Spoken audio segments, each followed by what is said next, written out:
Most people think getting hired as a data analyst means you need experience from a data job first. But what if I told you the biggest mistake keeping you from getting hired could be happening to you right now at your current job? You might actually be sitting on data analytics experience and not even realize it. Hi, I'm Jeff, and I became a data analyst over 13 years ago, and now I'm a business analyst consultant. The job market is rough right now, but I'm on a mission to help 10,000 people break into data analytics by sharing weekly actionable insights to get you hired. So if you're serious about landing your first data job, hit that subscribe button now because I'm here to guide you every step of the way. Let's go back to a big mistake I see people making when trying to break into data analytics. I can't count how many people I've spoken to who say, but I don't work with data, so I can't get any experience. And this is a belief that is holding you back potentially because in most cases, it's not simply true. Yes, there are jobs where it just isn't possible, but most of the people that I talk to, I found that they do have potential areas where they can find data analytics projects that they could do at their jobs right now. And here's a harsh truth. If you let this belief limit you, you're going to stay stuck because hiring managers value proof, and that proof comes from real world projects and experience. And it's not your fault that there's potentially opportunities in front of you that you can't see, but you don't know what you don't know. So let's go back when I first got hired as a business analyst.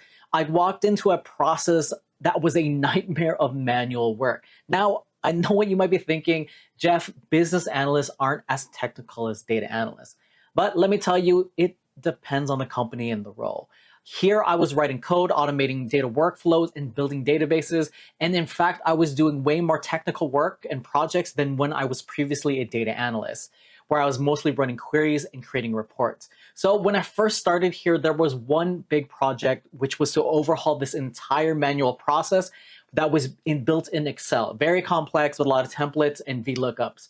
So from here, my goal was to automate as much of the process that I could. So I built a huge database with complex logic and queries and code to replicate the end result.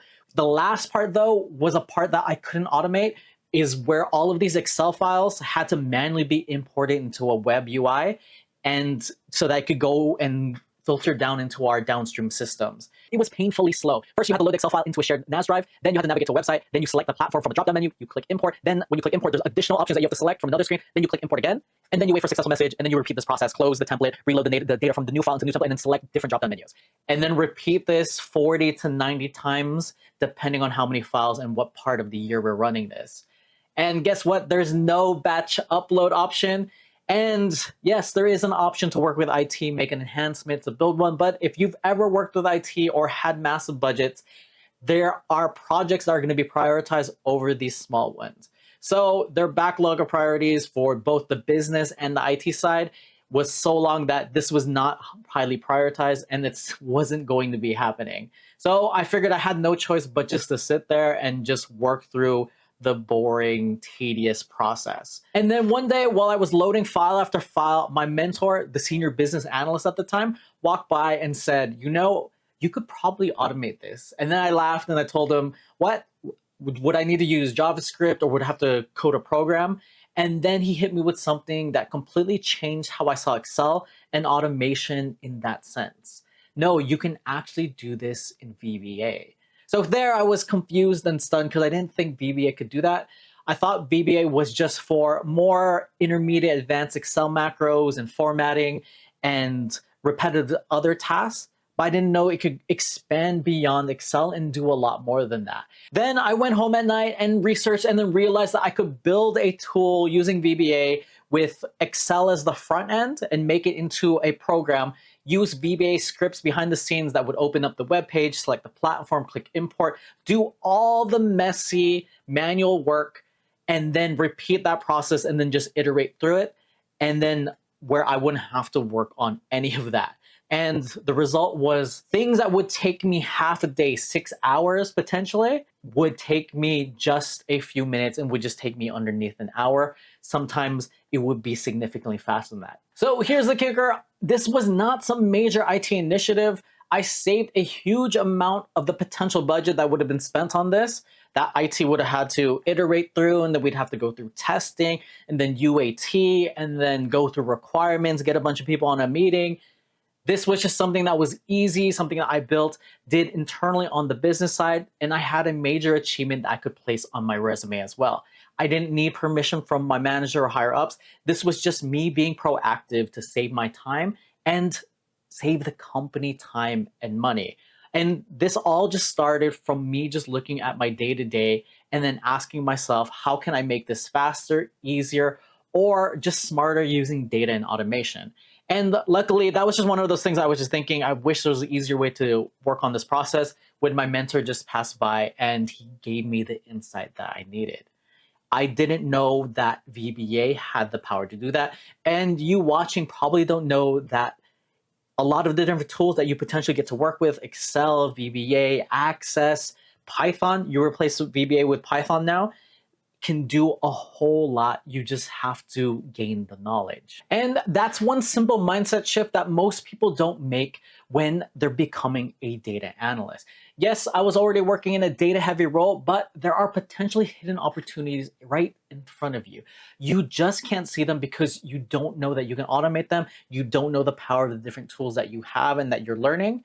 But when you realize the tools that you're learning can be a lot more flexible and you start to think a lot more creatively, then you'll be able to create projects and gain the experience that you need at your job. So you might not have a mentor just walk past you and then give amazing advice. So let me give you the next best thing, ChatGPT. So here's what you're gonna do is you're just gonna go into ChatGPT. You can use the free version, use this prompt. How can I automate? Then you're gonna insert the manual task that you're working on in, and then the software or the process and steps that you have. Then you're going to give a full detail of your process. Here is my entire process. Here's what I use, my software, and walk through the exact steps of what you do, and then press enter. ChatGPT is going to give you a full list of how to automate it and in the way and the projects that you would want it to be automated in. After all of this too, you want to iterate. Think of ChatGPT as a coach, as somebody that you hired. So you're gonna have a working relationship with ChatGPT to make it easier to understand. And you can think of them also as a tutor. And then you can give follow-up instructions to ChatGPT, like give step-by-step beginner-friendly instructions. Explain every concept as you've never coded it before. Break down any confusing steps in detail. Then if you're still stuck brainstorming good ideas inside your job, what you can also do is try this prompt. What are some good data analytics projects that I can create at my current job? Then again, give ChatGPT a full breakdown of your daily tasks, your processes, and the steps. And then you'll be surprised of how helpful ChatGPT will give you to existing projects, especially with the different jobs that you're going to be applying for. If you have those jobs, you can paste all of those job descriptions in the ChatGPT, and then you can ask what would be the best portfolio piece and best projects for me to work in at my current job for me if I was applying for these jobs. And then you paste all of these jobs below. ChatGPT is extremely powerful and is one of the best inventions. So you should start taking advantage of AI because it's going to be one of the fastest things to help you break through any barriers and to be more productive than the people you're competing against. And then on top of that, if you can show that you know how to use ChatGPT for your projects and your code, you're going to start having an AI edge compared to other people that you're competing against, which is now something that's going to make you stand out from everybody else. Now, think of your job right now. What is one process that you do repeatedly that you hate doing? Start there. You're going to start solving your own problems, and then you can start finding problems to solve for your boss and for your team. Don't wait for the experience. You can create it. So now go and automate something. Now that you've found ways to build your experience at your current job, you're going to need ways to take advantage of secret job markets to make the process of getting hired easier. So watch my next video.